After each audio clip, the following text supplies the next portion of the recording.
Bonjour, ici la deuxième partie des leurres et techniques de pêche que j'ai présenté tantôt et conseils en même temps. Je vais essayer de vous montrer un peu les produits que j'utilise sur le Saint-Laurent, les types de fil à pêche aussi, qui est très très utile. Je vais vous montrer ça ici à l'instant, je vais juste tasser un peu de matériel.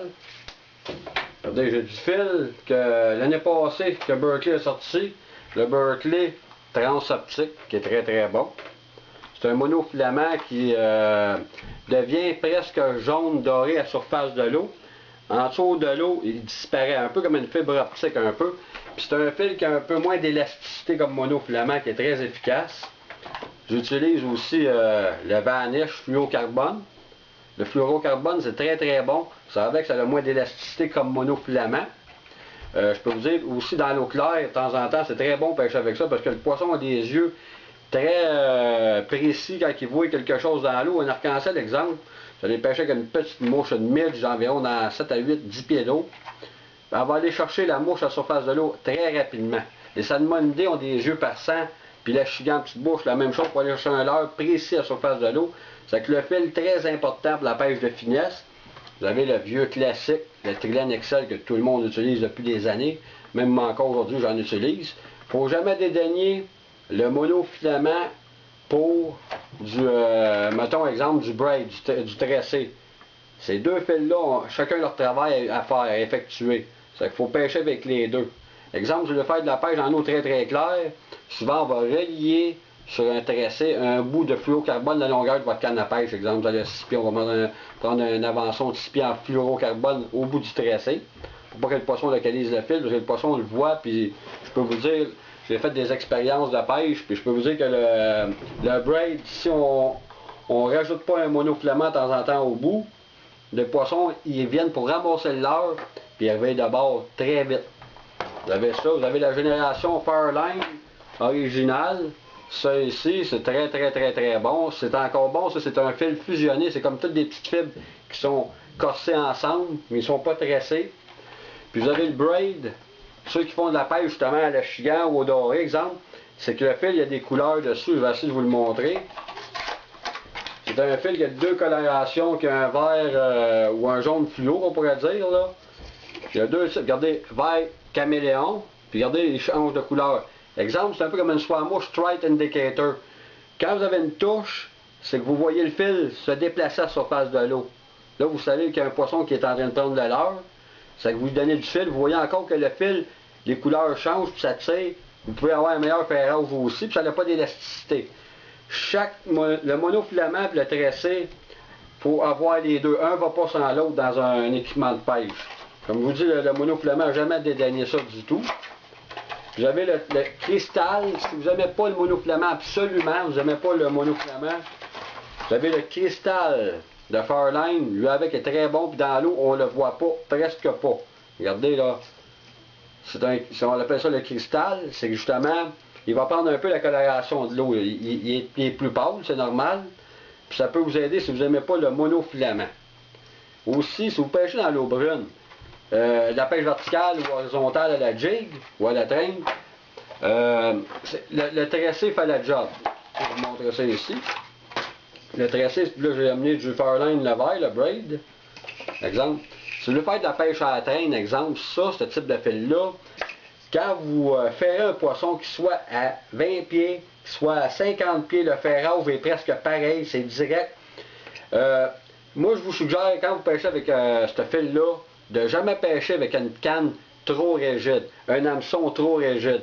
L'impact sur le bout est trop brutal, vous allez déchirer la bouche du poisson, le poisson va donner des coups de tête, l'hameçon va se dégager. Il faut avoir une canne avec une action plus souple sur le bout, médium exemple, puis muni d'un fluorocarbone pour donner juste un petit peu d'étirement, pour le faire garder le poisson en place.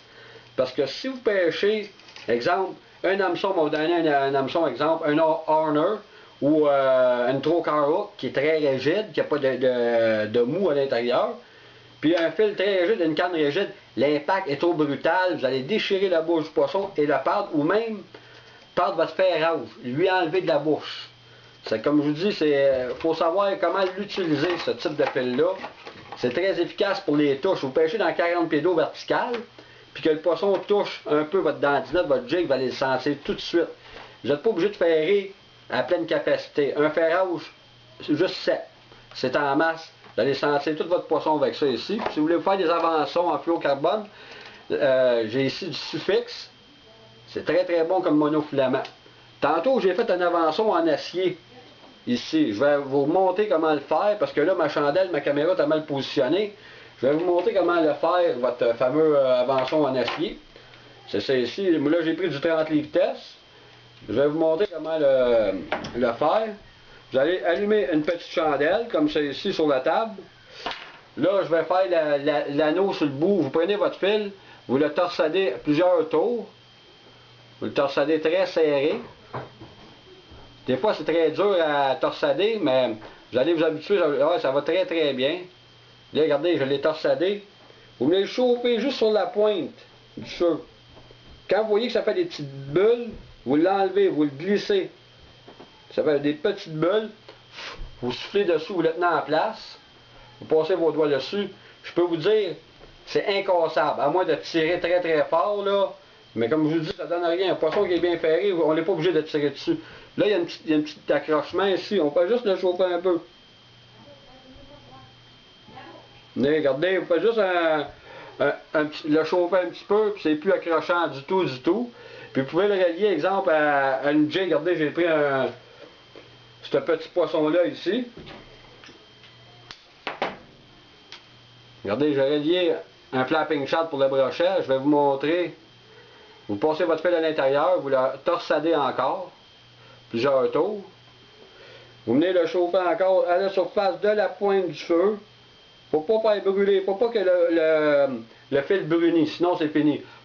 C'est que ça cristallise trop vite, ça sèche, puis votre nylon, votre protecteur va sécher puis craquer. Là, vous coupez l'excédent, vous faites encore une finition avec le feu. Mais ça vous donne un avançon d'acier pour pêcher le brochet sans être obligé de perdre vos leurres dans l'eau. Puis le flapping shad, justement, pour pêcher la chienne en bouche. Et le brochet, c'est très très efficace. Vous avez un avançon d'acier maison, pas de sleeve, pas d'attache. C'est très solide, puis ça se faufile entre les herbes sans accrocher aucun herbier. Comme vous pouvez voir, il n'y a aucun accrochement. Je vous le montre, regardez, aucun accrochement. C'est ici. Je vais vous montrer aussi les techniques. Tantôt, j'ai coupé un leurre de caoutchouc souple. Je vais vous montrer aussi des techniques pour changer les couleurs. Si vous voulez, mettons, essayer des couleurs différentes, regardez, je prends deux couleurs différentes ici, un chartreuse glitter, puis un moteur huile. Vous prenez les ciseaux, vous coupez le bout que vous avez besoin, vous gardez le corps toujours, il peut être utile, j'ai gardé la queue, et vous prenez le corps de l'autre caoutchouc ici. Regardez bien. Là, j'ai le corps, la queue ondulante et le corps chartreuse. Vous appuyez près du feu, lentement, pas trop. Si vous chauffez un peu, le caoutchouc est tout fondu. Vous le collez très solidement, vous le laissez comme ça ici. Vous l'appuyez, donnez juste une petite pression. Après, vous le laissez sécher. Je vais vous montrer ce que ça fait tantôt. C'est assez solide. Regardez, c'est surprenant. J'avais un 2 tons, mais des fois, juste avoir un leurre 2 tons, ça peut être très bon. J'ai fait des tests pendant des années de temps avec des leurres. Je peux vous dire, ma vie, je l'ai mis dans la pêche. J'ai des paquets, des panoplies de trucs que j'ai fait chez moi pendant des années de temps. Je vais le laisser sécher. Je vais vous montrer tantôt ce que ça fait. Puis aussi, si vous utilisez des types de poissons comme ceux-ci, là j'ai un finesse de longue queue cité. Souvent, le monde, ils veulent insérer une tête sur le bout comme ça. C'est pas bon. Vous prenez des ciseaux ou un coupon, vous coupez le bout. Je vais vous dire pourquoi. C'est que le bout ici est trop souple, trop fin. Quand vous allez insérer votre jig, votre tête, au bout, elle va fendre le caoutchouc en deux parce que c'est trop étroit. Vous prenez votre jig, vous l'insérez ici, puis je vais vous donner un autre truc. Connaissez-vous la colle du pêcheur? Berkley font une colle semblable à une Crazy Glue, mais moins dangereuse. Vous allez mettre de la colle sur le collet de votre jig. La barbe ici, vous allez mettre de la colle des deux bords. Vous allez insérer votre corps jusqu'au bout de la jig.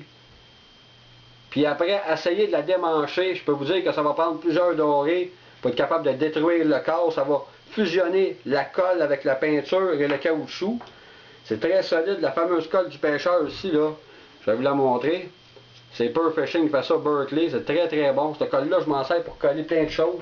Je l'ai toujours dans mon coffre à pêche. Puis je peux vous dire que, regardez, je suis plus capable. D'habitude, je serais capable de le sortir. Parce que souvent, on donne des fers rouges. Le caoutchouc est toujours sorti de l'hameçon. On donne un autre coup, il est encore sorti. Je peux vous dire là-dessus, j'ai déjà pris 65 dorés dans une journée. Sans part de ma jig, était très chanceux. Le caoutchouc était tout mâchouillé, brisé, mais il est encore collé après le collet. Ça, c'est très très bon pour jiguer. Puis n'oubliez pas, Berkley aussi font des très bons leurres. Comme je disais tout à l'heure, des leurres perches, comme c'est ici, des petites perches chaudes, c'est très très bon. J'ai été à la pêche il n'y a pas longtemps avec mon ami Slug. Puis je peux vous dire qu'il a capturé dans sa journée environ, là 3 jours, il a capturé presque 40 dorés, peut-être plus. Je peux vous dire, puis c'est pas une farce. Ces petits leurres-là, c'est très bon, puis on a eu beaucoup de plaisir. Là, je vous montre ce que j'ai monté tantôt, regardez. Regardez comment je tire, là. C'est fusionné ensemble. C'est que vous pouvez faire des montages maison, puis des fois, juste ça peut vous rapporter un très gros poisson. C'était ma soirée de technique de pêche au doré. Merci beaucoup.